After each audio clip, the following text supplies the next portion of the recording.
சிவகாசி அருகே அண்ணனை கொலை செய்தவரை தம்பி பழிவாங்க காத்திருந்த நிலையில் முந்திக் கொண்ட எதிர்த்தரப்பு தம்பியையும் கொலை செய்துள்ளது. சிவகாசி மேற்கு பகுதி நேருஜி நகரைச் சேர்ந்த கோகுல்குமார் குடும்பத்தினருக்கும் ஈஸ்வர பாண்டி குடும்பத்திற்கும் நீண்ட நாட்களாக தகராறு இருந்து வந்துள்ளது.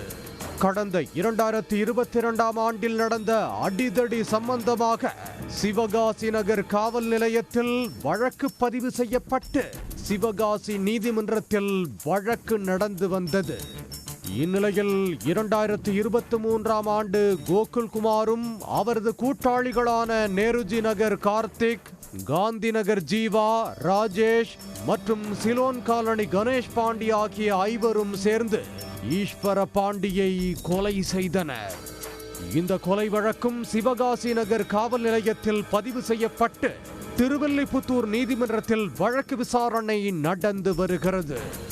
ஈஸ்வர பாண்டியின் தம்பியான 20 வயது கணேஷ் பாண்டி தனது அண்ணனை கொலை செய்தவர்களை பழிக்கு பழியாக கொலை செய்யாமல் விடமாட்டேன் என சபதம் எடுத்ததுடன் குடிபோதையில் இதையே பலரிடமும் கூறி வந்ததாக தெரிகிறது.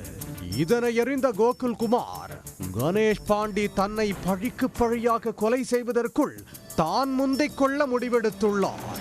நேற்று இரவு குடிபோதையில் இருந்த கணேஷ் பாண்டியை தனது கூட்டாளிகளுடன் நேருஜி நகரில் இருந்து கோகுல்குமார் விரட்டி சென்றுள்ளார். வஉசி நகர் பகுதியில் சிக்கிக் கொண்ட கணேஷ் பாண்டியை அரிவாளால் வெட்டி கொலை செய்துவிட்டு தப்பி ஓடி உள்ளார்.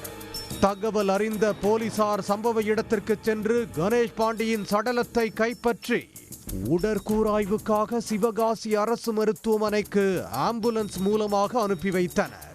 கொலை சம்பவம் நடந்த இடத்தை காவல்துறை உயர் அதிகாரிகள் இரவோடு இரவாக நேரில் பார்வையிட்டு போலீஸ் மோப்பனாய் மூலமாக விசாரணை மேற்கொண்டனர். கொலை சம்பவம் குறித்து வழக்கு பதிவு செய்துள்ள சிவகாசி நகர் காவல் நிலைய போலீசார் தப்பி ஓடிய கோகுல்குமார் உள்ளிட்டோரை தேடி வந்தனர். இந்த நிலையில் கோகுல்குமாரின் கூட்டாளியான மற்றொரு கணேஷ் பாண்டி, ராஜேஷ், ஜீவா ஆகிய 4 பேரை கைது செய்து போலீசார் விசாரணை நடத்தி வருகின்றனர்.